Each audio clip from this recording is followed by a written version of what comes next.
ஆட்சியை விட்டு அகற்ற முகூர்த்த நாள் குறிக்கப்பட்டு விட்டது என மதுரையில் நடந்த பிரச்சார சுற்றுப்பயண துவக்க விழாவில் பாஜக மாநில தலைவர் நைனா நாகேந்திரன் பேசினார்.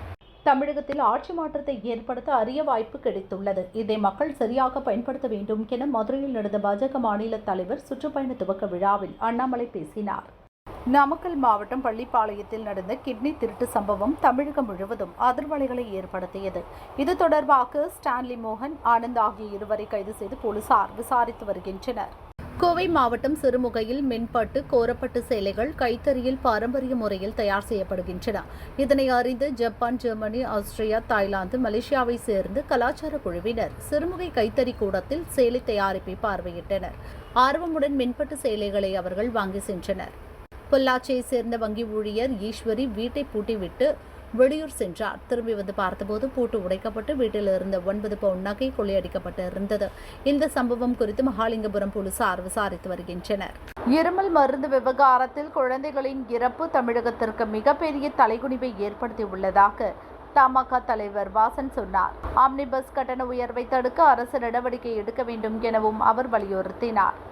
நெல்லையில் தச்சநல்லூர் போலீஸ் ஸ்டேஷன் உட்பட 3 இடங்களில் பெட்ரோல் குண்டு வீசப்பட்டது. பைக்கில் வந்த 5 பேர் கொண்ட கும்பல் இந்த சம்பவத்தில் ஈடுபட்டது. இது தொடர்பாக சரண் என்பவரை கைது செய்து போலீசார் விசாரித்து வருகின்றனர். சேலம் முள்ளுவாடி கேட் பகுதியில் போலீசார் வாகன சோதனையில் ஈடுபட்டு இருந்தனர். அப்போது அவ்வழியாக வந்த காரில் 427 கிலோ புகையிலை பொருட்கள் இருப்பது கண்டுபிடிக்கப்பட்டது. அவற்றை பறிமுதல் செய்த போலீசார் வாகனத்தில் வந்த இருவரை கைது செய்து விசாரிக்கின்றனர். அமெரிக்க அதிபர் 100% வரி விதிப்பால் திருப்பூரில் 6000 கோடிக்கு மேல் பொருட்கள் தேக்க நிலையில் உள்ளதாக தமிழ்நாடு வணிகர் சங்கங்களின் பேரமைப்பு தலைவர் விக்ரமராஜா தெரிவித்தார். திண்டுக்கல் மாவட்டம் ராமலிங்கப்பட்டி பாதாள செம்பு முருகன் கோயிலில் பாதாள செம்பு முருகனுக்கு 8 கருங்காலி மாலை வாங்கி சாற்றி மத்திய அமைச்சர் முருகன் சாமி தரிசனம் செய்தார்.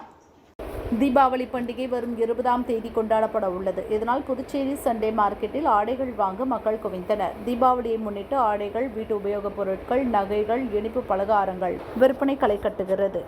திண்டுக்கல் மாவட்டம் நிலக்கோட்டை அருகே கூட்டத்தையம்பாளையத்தை சேர்ந்தவர் ராமச்சந்திரன். இவர் அதே பகுதியை சேர்ந்து சந்திரன் என்பவர் மகளை 3 மாதத்திற்கு முன் காதல் திருமணம் செய்தார்.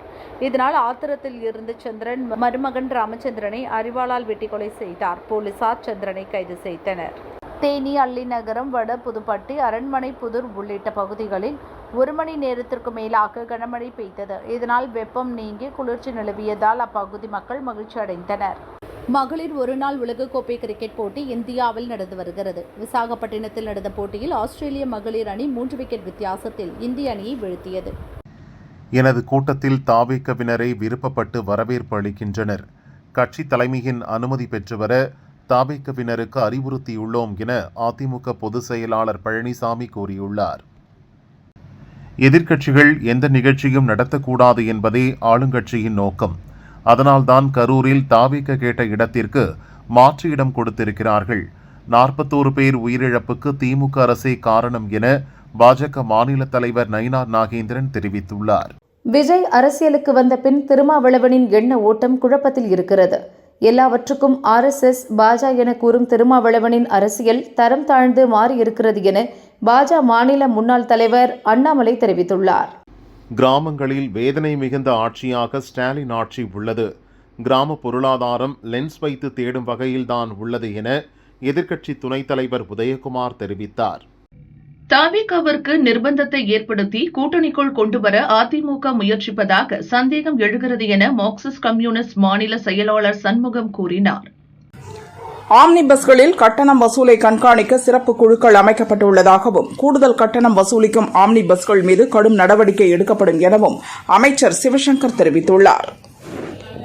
டிவியில் செய்தி வாசிப்பது போல் பிரச்சாரத்தில் சத்தமாக வாசிக்கும் விஜய் சிறந்த செய்தி வாசிப்பாளர் என நாடக தலைமை ஒருங்கிணைப்பாளர் சீமான் விமர்சித்துள்ளார்.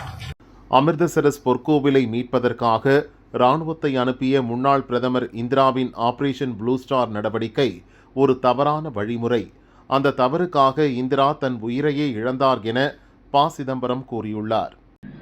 பெண்கள் இரவில் வெளியே செல்ல அனுமதிக்க கூடாது, அவர்கள் தங்களை பாதுகாத்துக் கொள்ள வேண்டும் என்று கொல்கத்தா மருத்துவ மாணவி பாலியல் பலாத்காரத்தை முன்வைத்து மேற்கு வங்க முதல்வர் மம்தா பானர்ஜி தெரிவித்தார். அமெரிக்கா 100% வரி விதித்ததற்கு எதிர்ப்பு தெரிவித்துள்ள சீனா எதிர் நடவடிக்கை எடுப்போம் என அறிவித்துள்ளது. அமெரிக்கா தன்னிச்சையாக இரட்டை நிலைப்பாட்டை கடைபிடிக்கிறது, நாங்கள் போராட பயப்படவில்லை என்றும் கூறியுள்ளது. பாகிஸ்தானுடன் சண்டையை தொடர விரும்பவில்லை என்று டில்லி வந்திருக்கும் ஆப்கானிஸ்தான் வெளியுறவு அமைச்சர் அமீர்கான் முட்டாகி திட்டவட்டமாக கூறியுள்ளார். ஆப்கானிஸ்தான் பாகிஸ்தான் இடையே நடந்து வரும் மோதல் வலுத்து வருகிறது. பாகிஸ்தானின் எல்லை சோதனை சாவடிகளை ஆப்கானிஸ்தானை ஆளும் தலிபான் ராணுவம் கைப்பற்றியது. இதனால் பதற்றமான சூழல் நிலவி வருகிறது. இஸ்ரேல் ஹமாஸ் போரை முடிவுக்கு கொண்டுவரும் ஒப்பந்தத்தை உறுதிப்படுத்த நாளை உலகத் தலைவர்கள் எகிப்தில் கூடுகின்றனர். சமரசம் செய்ய சென்ற கத்தார் நாட்டைச் சேர்ந்த 3 தூதர்கள் வாகன விபத்தில் இறந்தனர். மேலும் 2 காயமடைந்தனர். அமைதிக்கான நோபல் பரிசு சர்ச்சை இன்னும் ஓய்ந்தபாடில்லை. தேர்வு செய்யப்பட்ட வெனிசுலா நாட்டு எதிர்க்கட்சித் தலைவர் மரியா கொரினா மச்சாடோ பெயர் அறிவிக்கப்படுவதற்கு முன்னதாகவே விஷயம் கசிந்துவிட்டதாக புகார் எழுந்துள்ளது. காலை உணவு திட்டம் குழந்தைகளின் ஆரோக்கியத்தை மேம்படுத்துகிறது. சூரியன் உதயம் ஆவதற்கு முன்பே குழந்தைகளுக்கான சமையல் கூடங்கள் தயாராகி விடுகின்றன என முதல்வர் ஸ்டாலின் தெரிவித்துள்ளார். திமுக கூட்டணியில் இப்போதே விரிசல் விழுந்துவிட்டது. அதிமுக கூட்டணியை பொறுத்துக் கொள்ள முடியாமல் தேவையற்ற விமர்சனம் செய்கின்றனர் என அதிமுக பொதுச் செயலாளர் பழனிசாமி விமர்சித்துள்ளார். திமுக கூட்டணி கட்சியின் தலைவர்கள் எல்லாம் எங்களை பற்றி பேசுவதற்கு என்ன தகுதி இருக்கிறது? எங்களுடன் கூட்டணி வைக்க விரும்பும் கட்சியுடன் நாங்கள் கூட்டணி வைக்கிறோம் என எதிர்க்கட்சித் தலைவர் பழனிசாமி தெரிவித்தார். எனது கூட்டத்தில் தாவேகவினரை விருப்பப்பட்டு வரவேற்பு அளிக்கின்றனர். கட்சி தலைமையின் அனுமதி பெற்று வர தாவேகவினருக்கு அறிவுறுத்தியுள்ளோம் என அதிமுக பொதுச் செயலாளர் பழனிசாமி கூறியுள்ளார். இபிஎஸ் பிரச்சார கூட்டத்தில் தாவேக தொண்டர்கள் கொடியுடன் சேர்வதுதான் இயற்கையான கூட்டணி. இன்றிலிருந்து கவுண்டவுன் ஸ்டார்ட். திமுக ஆட்சியின் நாட்கள் குறைய ஆரம்பித்து விட்டது என பாரதிய ஜனதா மாநில தலைவர் நயினார் நாகேந்திரன் தெரிவித்தார்.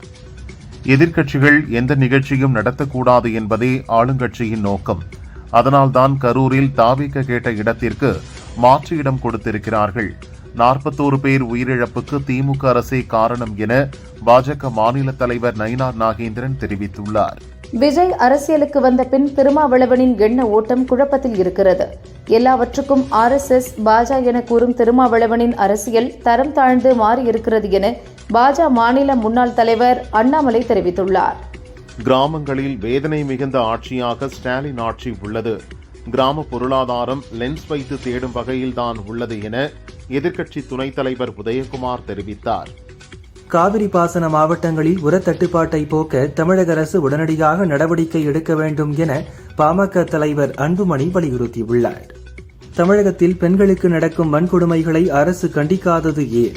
மேற்கு வங்கத்தில் பெண் டாக்டருக்கு நேர்ந்த பாலியல் வன்கொடுமைக்கு எதிராக கனிமொழியும் செல்வ பெருந்தகையும் குரல் கொடுக்காதது ஏன் என பாஜக மூத்த தலைவர் தமிழிசை கேள்வி எழுப்பியுள்ளார்.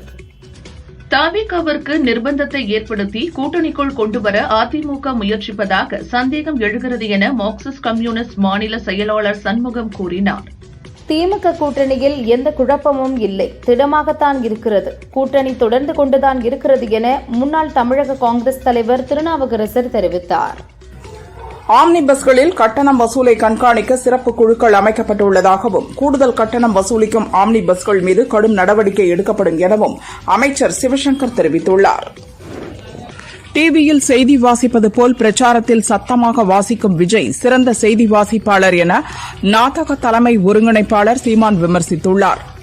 அமிர்தசரஸ் பொற்கோவிலை மீட்பதற்காக ராணுவத்தை அனுப்பிய முன்னாள் பிரதமர் இந்திராவின் ஆபரேஷன் ப்ளூ ஸ்டார் நடவடிக்கை ஒரு தவறான வழிமுறை.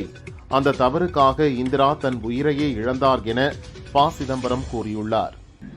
பெண்கள் இரவில் வெளியே செல்ல அனுமதிக்கக்கூடாது, அவர்கள் தங்களை பாதுகாத்துக் கொள்ள வேண்டும் என்று கொல்கத்தா மருத்துவ மாணவி பாலியல் பலாத்காரத்தை முன்வைத்து மேற்குவங்க முதல்வர் மம்தா பானர்ஜி தெரிவித்தார். காசாவில் போரை நிறுத்தி அமைதியை மீட்பது குறித்து எகிப்தில் நாளை நடக்கும் ஆலோசனைக் கூட்டத்தில் பங்கேற்குமாறு பிரதமர் மோடிக்கு அழைப்பு விடுக்கப்பட்டுள்ளது. அமெரிக்கா 100% வரி விதித்ததற்கு எதிர்ப்பு தெரிவித்துள்ள சீனா எதிர் நடவடிக்கை எடுப்போம் என அறிவித்துள்ளது. அமெரிக்கா தன்னிச்சையாக இரட்டை நிலைப்பாட்டை கடைபிடிக்கிறது, நாங்கள் போராட பயப்படவில்லை என்றும் கூறியுள்ளது. பாகிஸ்தானுடன் சண்டையை தொடர விரும்பவில்லை என்று டில்லி வந்திருக்கும் ஆப்கானிஸ்தான் வெளியுறவு அமைச்சர் அமீர்கான் முட்டாகி திட்டவட்டமாக கூறியுள்ளார். ஆப்கானிஸ்தான் பாகிஸ்தான் இடையே நடந்து வரும் மோதல் வலுத்து வருகிறது. பாகிஸ்தானின் எல்லை சோதனைச் சாவடிகளை ஆப்கானிஸ்தானை ஆளும் தலிபான் ராணுவம் கைப்பற்றியது. இதனால் பதற்றமான சூழல் நிலவி வருகிறது. இஸ்ரேல் ஹமாஸ் போரை முடிவுக்கு கொண்டுவரும் ஒப்பந்தத்தை உறுதிப்படுத்த நாளை உலகத் தலைவர்கள் எகிப்தில் கூடுகின்றனர். சமரசம் செய்ய சென்ற கத்தார் நாட்டைச் சேர்ந்த 3 தூதர்கள் வாகன விபத்தில் இறந்தனர். மேலும் 2 காயமடைந்தனர். அமைதிக்கான நோபல் பரிசு சர்ச்சை இன்னும் ஓய்ந்தபாடில்லை. தேர்வு செய்யப்பட்ட வெனிசுலா நாட்டு எதிர்க்கட்சித் தலைவர் மரியா கொரினா மச்சாடோ பெயர் அறிவிக்கப்படுவதற்கு முன்னதாகவே விஷயம் கசிந்து விட்டதாக புகார் எழுந்துள்ளது. மெக்சிகோவில் பெய்து வரும் தொடர் மழையால் வெள்ளம் மற்றும் நிலச்சரிவில் சிக்கி பலியானோர் எண்ணிக்கை 41ஆக உயர்ந்துள்ளது. மீட்புப் பணி முழு வீச்சில் நடந்து வருகிறது. திருமாவளவன் வாகன விபத்து தொடர்பான வழக்கில் தமிழக அரசு விசாரணை செய்த பிறகு திருமாவளவன் கட்சியால் தான் நடந்தது என ஊர்ஜிதமாகப் போகிறது. அதன் பிறகு திருமாவளவன் அரசியலை விட்டு வெளியே செல்வாரா என தமிழக பாஜக முன்னாள் தலைவர் அண்ணாமலை கேட்டார். நெரிசலில் இழந்தோரை வைத்து அற்ப அரசியல் செய்கிறது தவேக, அதற்கு துணை நிற்கிறது அதிமுக என திமுக அமைப்பு செயலாளர் RS பாரதி விமர்சித்துள்ளார். தங்கம் விலை உயர்வால் வெள்ளி மீது முதலீடு அதிகரித்து வருகிறது. இதனால் சென்னையில் பார் வெள்ளிக்கு தட்டுப்பாடு ஏற்பட்டுள்ளது. பாஜக மாநில தலைவர் நைனா நாகேந்திரன் பிரச்சாரத்தில் அதிமுக மூத்த நிர்வாகிகளான செல்லூர் ராஜு, உதயகுமார், ராஜன் செல்லப்பா ஆகியோர் கலந்து கொள்கின்றனர் என அதிமுக பொதுச் செயலாளர் பழனிசாமி தெரிவித்துள்ளார். ஆதிதிராவிடர் நலப்பள்ளிகளில் காலியாக உள்ள ஆசிரியர் பணிகள் படிப்படியாக நிரப்ப நடவடிக்கை எடுக்கப்படும் என அமைச்சர் மதிவேந்தன் தெரிவித்தார். ஏகாம்பரநாதர் கோவிலில் 26 கோடி ரூபாய் செலவில் புனரமைப்பு பணிகள் நடைபெறுகிறது. டிசம்பர் 8ஆம் தேதி கும்பாபிஷேகம் நடைபெறும் என அமைச்சர் சேகர் பாபு தெரிவித்துள்ளார்.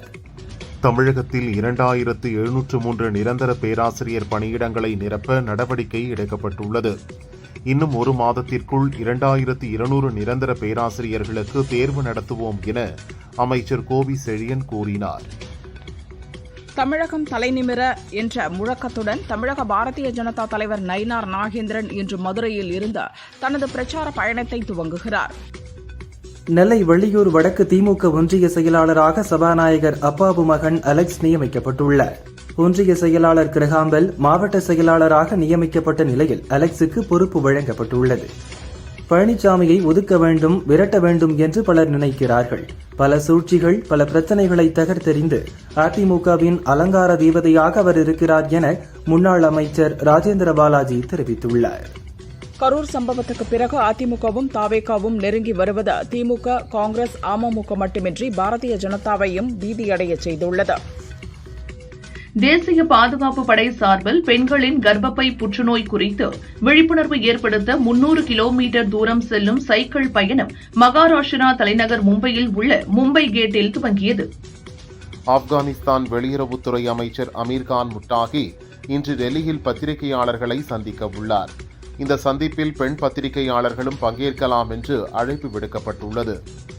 தில்லியில் 21 கிலோமீட்டர் ஓடும் வேதாந்தா டில்லி அரை மாரத்தான் நடந்தது. முதல்வர் ரேகா குப்தா போட்டியை துவக்கி வைத்தார். 40,000 பேர் ஓடினர். அரசியல் சாசன உத்தரவாதங்கள் இருந்தாலும் பெண் குழந்தைகளுக்கான உரிமைகள் மறுக்கப்படுவதாக சுப்ரீம் கோர்ட் தலைமை நீதிபதி கவாய் தெரிவித்துள்ளார். மதுரை மீனாட்சி அம்மன் கோவிலில் தமிழக பாஜக தலைவர் நயினார் நாகேந்திரன் சாமி தரிசனம் செய்தார். லோக்சபா எதிர்க்கட்சித் தலைவர் ராகுல் ஜனநாயகத்துக்காக போராடி வருகிறார். அவரும் நோபல் பரிசுக்கு தகுதி பெற்றவர்தான் என காங்கிரஸ் செய்தி தொடர்பாளர் சுரேந்திர ராஜ்புத் தெரிவித்துள்ளார். பள்ளி மாணவர்களுக்கான கட்டணத்தை UPI மூலம் வசூலிக்குமாறு மாநில அரசுகளுக்கு மத்திய கல்வி அமைச்சகம் அறிவுறுத்தியுள்ளது. வெளிப்படைத்தன்மை அதிகரிப்பதுடன் பணம் செலுத்தும் வசதி எளிமையாகும் என்றும் தெரிவித்துள்ளது. மேற்கு வங்கத்தில் மருத்துவ மாணவி பாலியல் வன்கொடுமை செய்யப்பட்ட வழக்கில் 3 பேர் கைது செய்யப்பட்டனர். மேலும் 2 பேரை போலீசார் தேடுகின்றனர். தேச பிரிவினையின் போது ஏற்பட்ட வரலாற்று பிழையை திருத்தவே குடியுரிமை திருத்த சட்டம் கொண்டுவரப்பட்டது.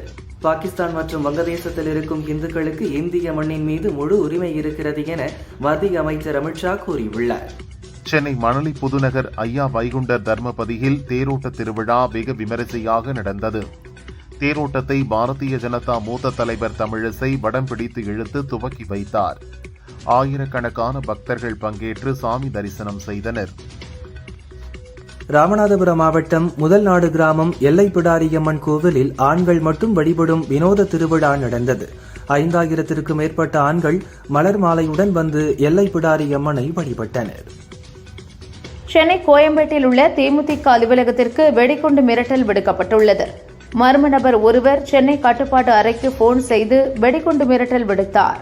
தொடர்ந்து வெடிகுண்டு தடுப்பு பிரிவு போலீசார் தீவிர சோதனையில் ஈடுபட்டனர். சென்னை தியாகராயர் நகரில் உள்ள நடிகர் டி ராஜேந்தர் வீட்டுக்கு வெடிகுண்டு மிரட்டல் விடுக்கப்பட்டது.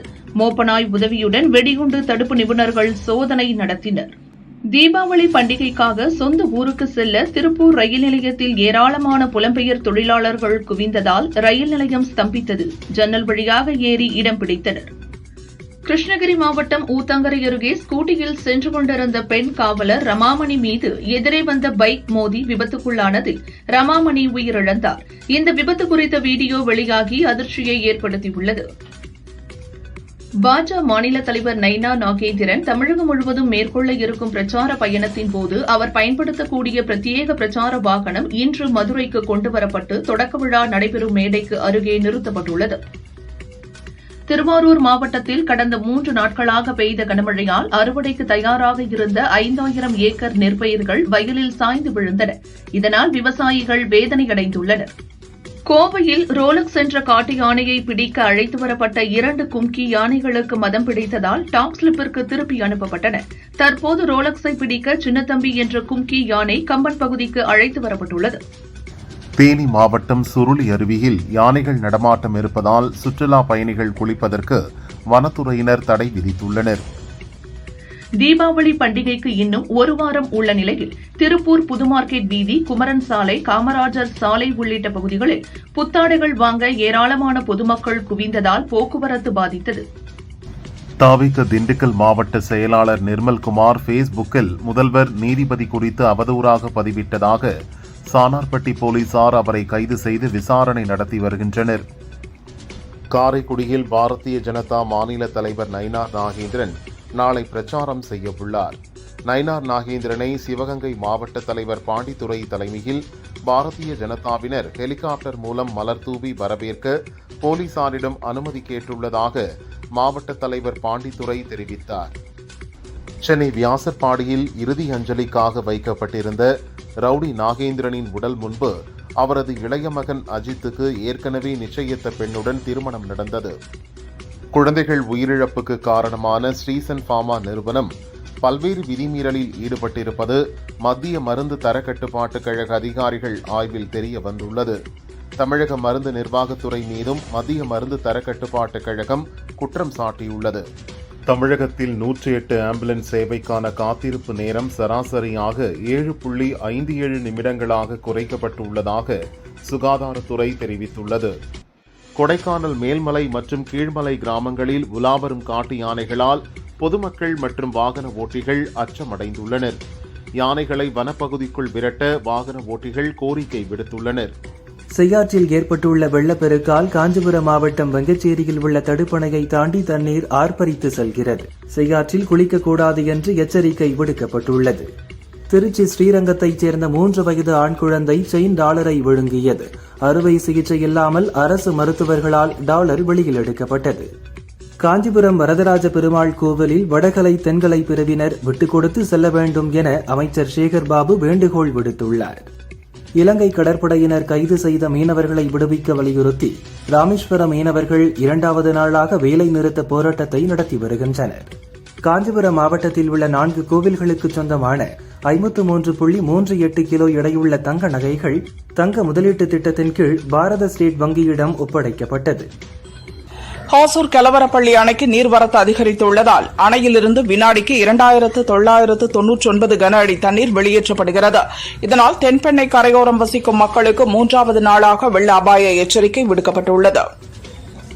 ஒகேனக்கலுக்கு நீர்வரத்து 57,000 கன அடியாக சரிந்துள்ள நிலையில் மெயின் அருவி, சினிஃபால்ஸ், ஐந்தருவி உள்ளிட்ட அருவிகளில் தண்ணீர் ஆர்ப்பரித்து கொட்டுகிறது. சுற்றுலா பயணிகள் அருவியில் குளிக்கவும் பரிசல் இயக்கவும் போடப்பட்ட தடை 2வது நாளாக நீட்டிக்கப்பட்டுள்ளது. தஞ்சாவூரில் ஹெல்மெட் அணிந்து வந்த வாகன ஓட்டிகளுக்கு வாழைத்தாரும், ஹெல்மெட் அணியாமல் வந்தவர்களுக்கு ஹெல்மெட்டும் போலீசார் வழங்கினர். இந்து சமய அறநிலையத்துறையின் கூடுதல் ஆணையாளராக ரவிச்சந்திரன் நியமிக்கப்பட்டுள்ளார். மேட்டூர் அணைக்கு நீர்வரத்து வினாடிக்கு 29,540 கன அடியில் இருந்து 59,123 கன அடியாக அதிகரித்துள்ளது. அணையின் நீர்மட்டம் கடந்த 2 நாட்களில் 3.70 அடி உயர்ந்து தற்போது 115.18 அடியாக உள்ளது. செங்கல்பட்டு, மயிலாடுதுறை, தஞ்சை, நெல்லை, சிவகங்கை, விருதுநகர் ஆகிய 6 மாவட்டங்களில் இன்று போலியோ சொட்டு மருந்து முகாம் நடைபெற்றது. உடல்நலக் குறைவால் இறந்த ஆம்ஸ்ட்ராங் கொலை வழக்கு கைதி ரவுடி நாகேந்திரனின் உடல் பிரேத பரிசோதனை முடிந்து அவரது உறவினர்களிடம் ஒப்படைக்கப்பட்டது. 21 குழந்தைகள் இறப்புக்கு காரணமான இருமல் மருந்து நிறுவனத்தில் 15 ஆண்டுகளாக தமிழக அரசு ஆய்வே நடத்தவில்லை என்ற தகவல் அதிர்ச்சியை ஏற்படுத்தியுள்ளது. ஹோசூரிலிருந்து கிருஷ்ணகிரி நோக்கி சென்ற கார் பிக்கப் வாகனம் மீது மோதியது. பின்னால் வந்த லாரி உள்ளிட்ட வாகனங்களும் கார் மீது மோதின. இந்த விபத்தில் காரில் இருந்த 4 பேர் பலியானார்கள். திருப்பத்தூர் மாவட்டம் திரியாலம் பகுதியில் பட்டாசு கடை உரிமையாளர் திருப்பதி என்பவர் 5 டன் பட்டாசுகளை பதுக்கி வைத்திருந்தார். அந்த குடோனுக்கு வருவாய்த்துறை அதிகாரிகள் சீல் வைத்தனர். கரூர் கூட்ட நெரிசல் சம்பவம் தொடர்பான வழக்கில் சுப்ரீம் கோர்ட் நாளை தீர்ப்பு வழங்குகிறது. திருப்பரங்குன்றம் மலை தொடர்பான தீர்ப்பு முருகனருளால் தர்மத்துக்கு கிடைத்த வெற்றி என இந்து முன்னணி மாநில தலைவர் காடேஸ்வரா சுப்பிரமணியம் கூறியுள்ளார். திருவாரூர் மாவட்டம் கொரடாச்சேரி பகுதியில் ரேஷன் அரிசி கடத்திச் சென்ற தூத்துக்குடி மாவட்டத்தைச் சேர்ந்த பெருமாள் சாமி, சரண்குமார் ஆகியோரை போலீசார் கைது செய்தனர். அவர்களிடமிருந்து 2.8 டன் ரேஷன் அரிசி பறிமுதல் செய்யப்பட்டன. பொள்ளாச்சியில் சாலையில் நடந்து சென்ற பெண்ணிடம் நகை பறித்து சென்ற கேரளாவைச் சேர்ந்த கோகுல்தாஸ், அமல் ஆகிய இருவரையும் போலீசார் கைது செய்து சிறையில் அடைத்தனர். இந்தியா வங்கதேச எல்லையில் சட்டவிரோதமாக 20 தங்க பிஸ்கட்டுகளை கடத்த முயன்ற மேற்கு வங்கத்தைச் சேர்ந்தவரை எல்லை பாதுகாப்பு படையினர் கைது செய்தனர். அதன் மதிப்பு ரூபாய் 2.82 கோடியாகும். எகிப்தில் ட்ரம்ப் முன்னிலையில் இஸ்ரேல் ஹமாஸ் அமைதி ஒப்பந்தம் நாளை கையெழுத்தாகிறது.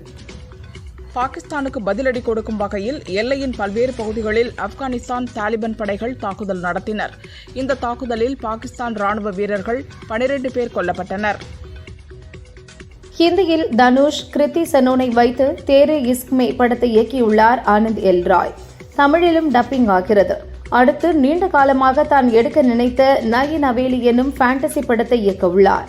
இதில் கிருத்தி சனோன், யாமி கௌதம் இருவரும் நாயகிகளாக நடிக்கின்றனர். விரைவில் படப்பிடிப்பு துவங்குகிறது. ஹரிஷ் கல்யாண் நடிப்பில் சண்முக முத்துசாமி இயக்கிய டீசல் படம் அக்டோபர் 17 ரிலீஸ் ஆகிறது. படத்தின் ப்ரமோஷன் நிகழ்ச்சியில் பங்கேற்ற இயக்குநர் மிஷ்கின், தமிழ் சினிமாவில் கமலுக்கு பிறகு அழகான ஹீரோ ஹரிஷ் கல்யாண் தான். அவர் நிச்சயம் டாப் ஹீரோக்களில் ஒருவராக வருவார் என்ற நம்பிக்கை இருக்கிறது என்றார். தெலுங்கு நடிகர் நாகார்ஜுனாவின் 100வது படத்தை தமிழ் இயக்குநர் ரா கார்த்திக் இயக்குகிறார். இதில் ஹிந்தி நடிகை தபு முக்கிய கதாபாத்திரத்தில் நடித்துள்ளார். 90களில் பிரபலமான ஜோடியாக பார்க்கப்பட்ட நாகார்ஜுனா, தபு இருவரும் 27 ஆண்டுகளுக்கு பிறகு மீண்டும் ஒரே படத்தில் இணைந்திருப்பது எதிர்பார்ப்பை அதிகப்படுத்தியுள்ளது. நடிகர் ஜீவன் நடித்த நான் அவனில்லை படம் பாணியில் பல ஆண்களை திருமணம் செய்து மோசடியில் ஈடுபடும் பெண் கதையில் மலையாளத்தில் பெண்ணு கேஸ் எனும் படம் உருவாகிறது. ஏமாற்றும் பெண்ணாக நடிகை நிக்கிலா விமல் நடித்துள்ளார். பெவின் சித்தார்த் இயக்கியுள்ள இந்த படம் நவம்பரில் ரிலீஸ் ஆகிறது. லவ் டுடே, டிராகன் படங்களில் நாயகனாக நடித்த பிரதீப் ரங்கநாதன் அடுத்து நடித்துள்ள படம் டூயட். இந்த படம் அக்டோபர் 17 ரிலீஸ் ஆகிறது. படம் பற்றிய நிகழ்ச்சியில் செய்தியாளர் ஒருவர், நீங்கள் ஹீரோ மெட்டீரியலே கிடையாது, உங்களிடம் அதற்கான தோற்றமில்லை என சொல்ல ரசிகர்கள் என்னுடன் கனெக்ட் செய்து கொள்கிறார்கள். நான் சாதாரண மனிதன் லுக்கில் படத்தில் இருப்பதுதான் அதற்கு காரணம் என கூலாக பிரதீப் பதிலளித்தார். பாலிவுட் நடிகர் ஹிருத்திக் ரோஷன் சில படங்களை தயாரித்துள்ளார். 2019 சூப்பர் 30 படத்திற்கு பிறகு தயாரிப்பை நிறுத்திய அவர் தற்போது மீண்டும் தயாரிப்பில் இறங்கியுள்ளார். அஜித் பால் சிங் இயக்கும் ஸ்டோம் எனும் வெப் தொடரை தயாரிக்கிறார். நடிகை பார்வதி திருவொத்து நாயகியாக நடிக்க உள்ளார். தனுஷ் நடித்த 3 படத்தில் இசையமைப்பாளராக அறிமுகமானவர் அனிருத். சில ஆண்டுகளாக தனுஷ் படங்களுக்கு இசையமைக்காமல் இருந்த அனிருத் கடைசியாக 2022 திருச்சிற்றம்பலம் படத்திற்கு இசையமைத்தார். அதன் பிறகு தற்பொழுது தமிழரசன் பச்சமுத்து இயக்கத்தில் தனுஷ் நடிக்கும் படத்திற்கு இசையமைக்கிறார். விஜய்க்கு அரசியலில் வழிகாட்ட சரியான ஆட்கள் இல்லை. அவரது தந்தையை விஜய் பக்கத்தில் வைத்துக் கொள்ள வேண்டும் என இயக்குனர் அமீர் கூறியுள்ளார். நடிகர் விக்ரம் இயக்குனர் மடோன் அஸ்வின் உடன் தனது 63வது படத்தில் நடிக்க இருந்தார். பல மாதங்களாக துவங்கப்படாத நிலையில் சமீபமாக விக்ரமின் படங்கள் தோல்வியடைந்ததை கருத்தில் கொண்டு தயாரிப்பாளர்கள் சம்பளத்தை குறைக்க கோரியுள்ளனர். இதனால் சம்பளத்தை 50 கோடியிலிருந்து 30 கோடியாக குறைத்துள்ளாராம் விக்ரம்.